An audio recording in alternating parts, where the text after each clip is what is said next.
సోదరి సోదరులారా, పరిశుద్ధ గ్రంథంలో యోహాను సువార్త 8వ అధ్యాయంలో ఒక మాట ఉన్నది.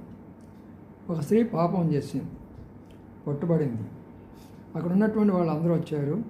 ఈ విచారం చేసిందయ్యా, రాళ్ళతో కొట్టాలా, యేసుప్రభువా నువ్వేమంటావని దేవాలయంలో అడిగాడు. అప్పుడు ప్రభు ఏమన్నాడంటే, మీలో పాపము చేయని వాళ్ళు ఎవరంటే ఒక రాయి వేయండి అని అన్నాడు. పండితులు అందరూ, శాస్త్రులు, వాళ్ళు మంచి మంచి నీతిమంతులు అనుకున్నవాడు ఒకరి తర్వాత ఒకరు అందరూ కూడా వెళ్ళిపోయినారు.